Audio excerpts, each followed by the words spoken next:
Урматтуу Каракулжа эли, биринчиден сиздер менен аманчылыкта көрүшкөнүбүз үчүн ар дайым аманчылыкта көрүшөлү. Ошону менен бирге Каракулжа эли Каракулжа айылдык кеңешине татыктуу депутаттарды шайлаганыңыздар үчүн мен терең ыраазычылык айтып кетем. Мен июл айынын 2-числосунда Каракулжа ТВ каналында балдар менен жолугушуп элдин алдына чыгып Каракулжа элине баягы эле көйгөйлүү маселе Каракулжа элине биринчи эле таза суу. Ошол биз азыр балдар менен чогулуп суу адиси боюнча 1-май айында барып кандай кылган суу адистеринин кызматын жана өзүбүздүн аракеттерибизди ушул балдарга элге баш жагын ачып анча-мынча интервью берип коелу деген. Азыркы биздин келечектеги план бул жер менен эмес, дарак. Дарак. Жолдун бою. Уклон менен келиш керек дагы. Калды себеби дегенде көчкү муну алыста тургандыктан ошондо мына жерге жасалып. Бул өзү азыр мына жерде өтө коопсуздукта турат да. Себеби дегенде бул көчкү келечекте дагы бир түшөт сүрүлүп жолду дагы турбага зыян келтириши мүмкүн мисалы. Биз убактылуу эл суу менен камсыз болуш үчүн эмне жасадык. 2 аптанын ичинде биз ушу мисалы суу чарбасы менен мына суунун балдары менен чогулукта иштедик. Келип мисалы ана бул ошол жерден баштап келгенде уклон менен келген. Мына жерге ана дөңгө келгенде подъем болуп калат да. Кидетир 8 метр чыгат, бийиктиги 5-6 метр. 5-6 метр бийикте. Самоток келгенден кийин анча-мынча оор таштар келсе, кокус аяктан азыр бизде башында фильтр жасайлы, Кудай буйрса жасайбыз. Азырынча убактылуу болуп атат. Ошон үчүн кийинки келечегинде ошодон уклон менен алып келип биз бул башка улашыбыз керек. Эми азыр мынау убактылуу болуп турат. Бу элче болот а Мухаммедге? Элче азыр жетип турат, пока берип. 60% суу менен камсыз болуп турат. Жакшы эле мисалы ичте даже 6-да, 7-де саат 12-ге чейин чыгып атабы? Жок, азыр саат резервуардан биз эсептейбиз суунун кеткенин. Азыр биз толук кандуу уже суу элге бердик десек жаңылышпайбыз. Мурун сууну биз 2 саат, 3 саат берип келсек, азыркы убакытта 7 саат суу беребиз. Азыркы 7 саат. Биз 7 саатын бергенибиздин себеби мына бул айыл өкмөттүн бизге чоң ыраазычылык билдирип кетебиз жамаатына. Айыл өкмөт бизге 72 метр темир турба, андан тышкары 20 метр азбиз турба бизге жардам берди.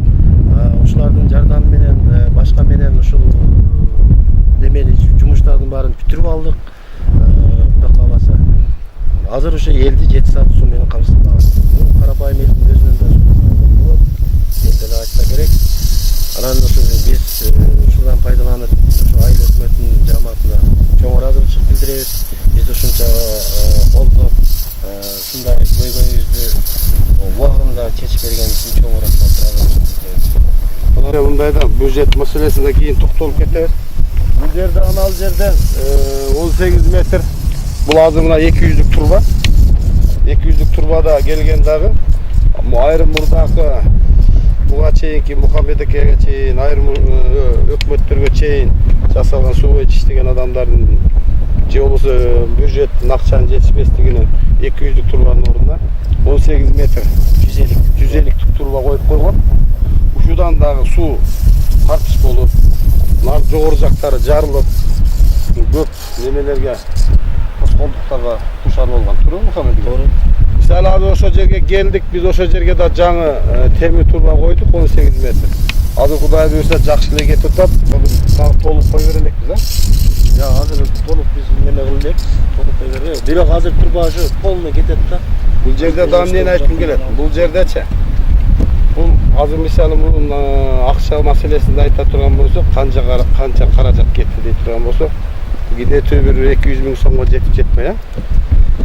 Айыл өкмөт тарабынан 170 миң 290 сом ошондой каралып чечилип берилди. Андан тышкары бизге солярка жагынан жардам берилди. 240 литр. Бул көчкү бир эле жолу түшкөн жок.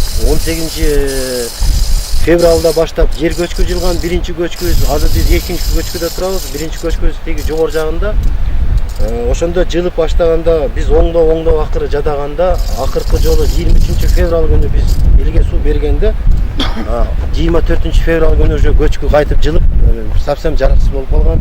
Андан кийин жаан чачындын байланышына каражатсыздын жоктугунан аракы жактан иш убактылуу токтоп турган.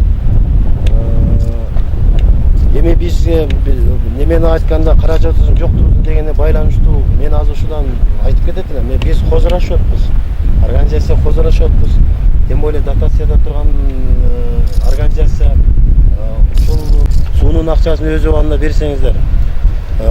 Биз ошо суунун акчасын неме кылганда мына балдарга соц фондко айлык кылып неме алып беребиз. Налогторду төлөйбүз. Бир эле айлык эмес да. Ошону дагы айтып кетер элем. Анан көпчүлүгүндө элдер бизде жанын жашырышат, башка кылат.